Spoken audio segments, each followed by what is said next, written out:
November 2010, Sharon and I decided to go for a ride into the outback of Australia. Heading directly west, we rode from Brisbane through Toowoomba and Mulmerran and on to Nindigully, where we stayed for the night, before continuing on to Nindigully for the second night in the famous Nindigully Pig Races. We then returned via St George, Dalby, Oakey, Toowoomba and back to Brisbane.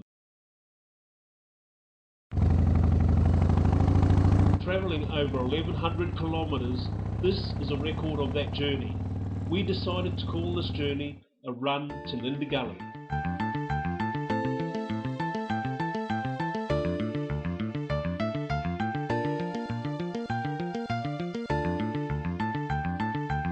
The first thing we did once we arrived at Nindigully was set up our camp right next to the pub. And then it's off to join in the fun of the Nindigully Pig Races.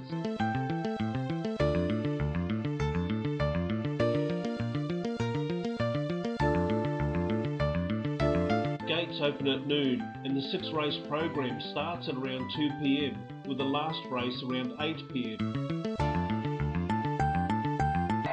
Once the national anthem is played and the event is officially opened, the fun begins.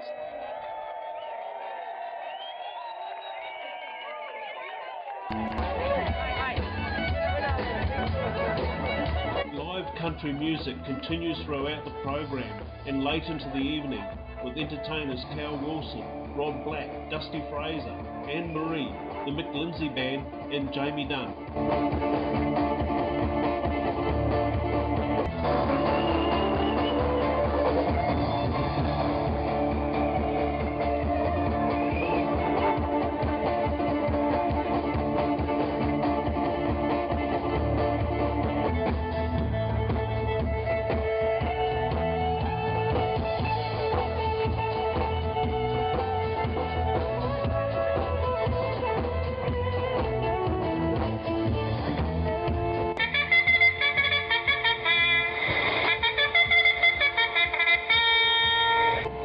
Fanfare heralds the start of pig racing, but before the pig racing begins, a minute's silence is observed for the miners of the Pike mine disaster in New Zealand.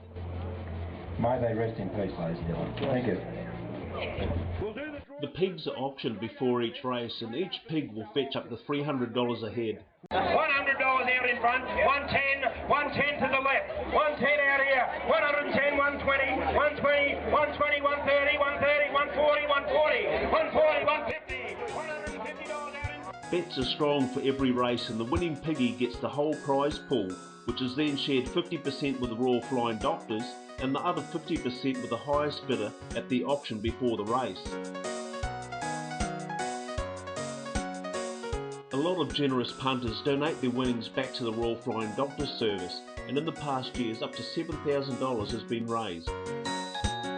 The pigs are dressed in their colours and given creative names like Frankenswine, Magnum PIG, Rumpled Pigskin, Swine Flu, Piggy Sue and Kevin Bacon.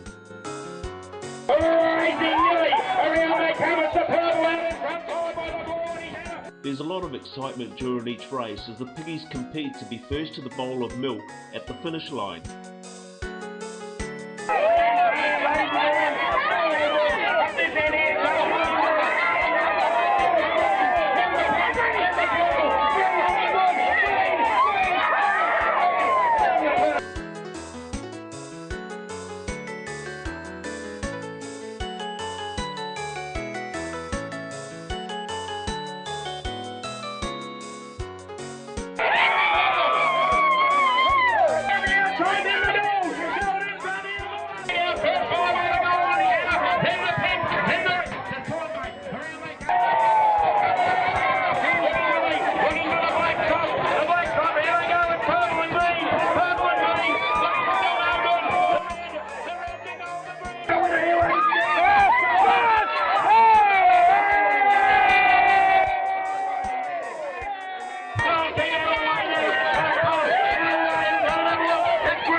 Fantastic. You having fun? Brilliant. Why don't you ask Ros what she thinks of Nindigully? What do you think of Nindigully, Ross? I love it. My second home. What about you, Ross? Yeah, Rip Snorter. Yeah, the pigs do fly. After the last race of the evening, fireworks down under light up the evening sky and the surrounding bush with a spectacular fireworks display.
Well into the evening, people are still singing and dancing the night away until exhaustion sets in for some and they make it back to camp for a well-earned sleep.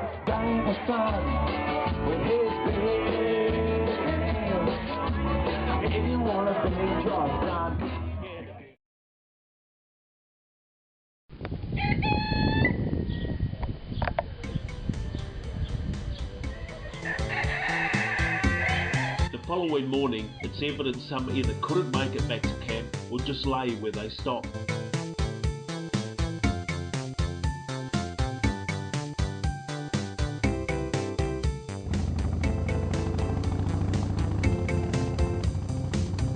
After a slow start to the day, Sharon and I climb back onto the bike and make our way back towards Brisbane.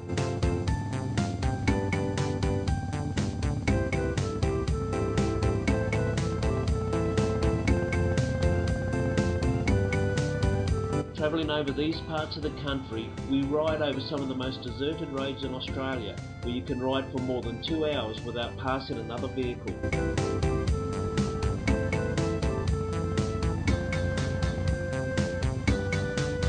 The only break from these long straight roads is the odd cactus flower, the occasional fuel stop, or an Aboriginal site. Very reverent. Very reverent. Yes, of the Aboriginal people. Oh. After leaving Dalby and Oakey, we pass through Toowoomba and make the last leg of our journey back towards Brisbane.